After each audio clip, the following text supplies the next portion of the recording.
Welcome friends to Granny's GodPod number 55. Why did God say, don't do this? Sometimes a phrase in the Bible stands out because we do not quite understand what it means. In Exodus 23 verse 19, Exodus 34 verse 26 and Deuteronomy 14 verse 21, there is one such phrase: you shall not boil a kid in its mother's milk. Sheep and goats were the first domesticated animals and popular sacrificial animals in the Old Testament. In fact, the term scapegoat comes from the practice of releasing one of a pair of kid goats into the wilderness, taking with it all sins and impurities, while the other is sacrificed. In the past, it was suggested that boiling a kid in milk was an ancient Canaanite ritual as a means of sacrifice to a pagan god. But this idea seems to have come from a mistranslation of a Ugaritic word that does not mean kid.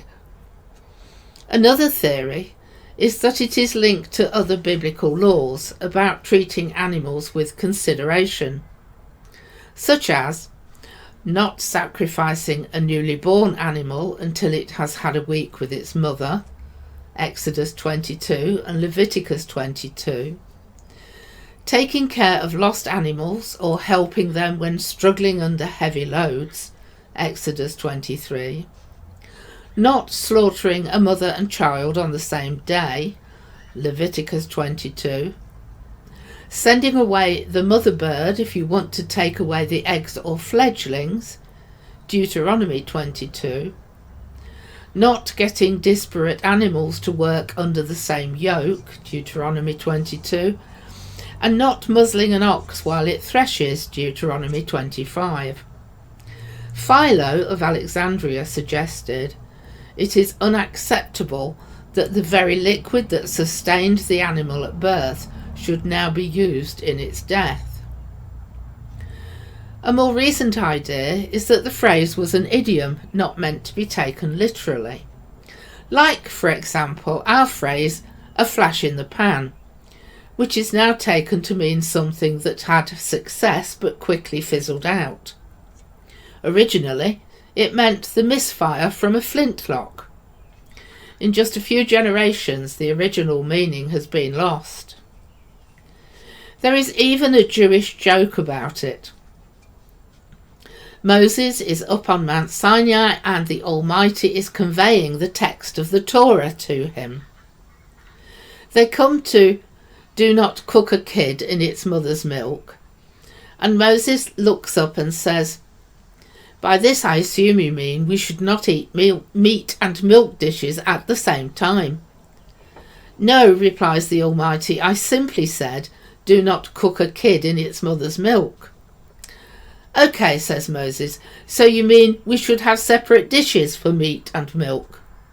No, says the Master of the Universe, I simply said, do not cook a kid in its mother's milk. Fine, says Moses, so you mean we should wait 6 hours after meat before we can eat milk? All right, Moses, says the Holy One, have it your way.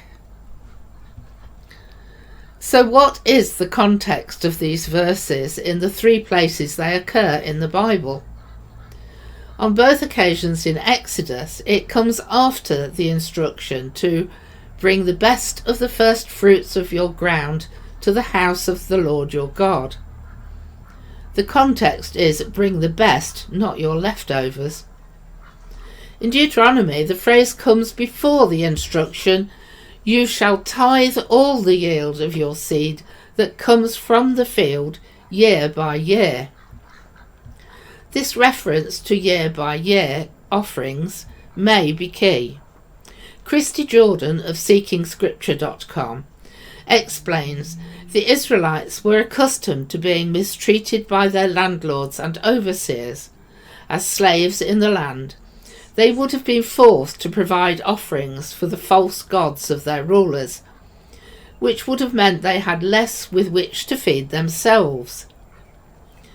It would perhaps be no surprise then if they developed a practice of short-changing on these offerings so they could keep some for themselves. Since the offerings would go to false gods, there was no risk of condemnation for doing this. In bringing the first fruits, they could take some of last year's wheat from the bottom of the barrel and mix it with the latest better wheat, keeping more of the better quality to feed their family. This phrase could be a Hebrew idiom whose meaning has been lost over time. The mother's milk represents a previous generation, and the young goat the latest, newest, best of a new generation. Not boiling a kid in its mother's milk might be a figure of speech, meaning not to combine the old with the new, or one generation of produce with the next. But there must be no short-changing for the one true God. While this theory has its merits, it is just that, a theory. Britain is one of the few places in the world where goat is not commonly eaten. 3/4 of the global population do eat it, and it makes up some 10% of all meat consumption worldwide and 60% of red meat. My mother used to cook lamb's liver in milk, but personally I've never known it for anything else. Apparently milk is a good marinade for meat because the calcium and lactic acid in milk softens tough muscle fibres. On the other hand, drinking milk after eating meat or combining the two can trigger several issues like gas, bloating, discomfort, acid reflux and heartburn, to name a few. Maybe God's instructions were simply for the benefit of the health of the Israelites.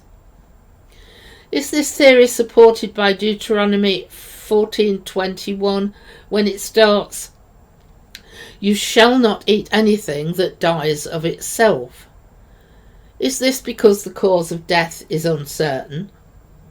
But then it can be given or sold to foreigners, and I hardly think the Lord would suggest providing bad meat to others. These are all theories. It seems there is no definitive answer. What do you think? While I'm on this topic, there is an interesting book by Macmillan and Stern called None of These Diseases, The Bible's Health Secrets for the 21st Century. They show what medical knowledge is demonstrated in the Bible decades before it became scientifically known. Macmillan is spelt slightly differently. It's M-C-M-I-L-L-E-N. So it's Macmillan and Stern. None of These Diseases. I'd love to hear your comments on cooking meat with milk. I have cooked pig's and lamb's liver in milk myself in the past, but only for the dog, with added kibble to soak up the juices. Well, that's all for now. See you next time. Bye.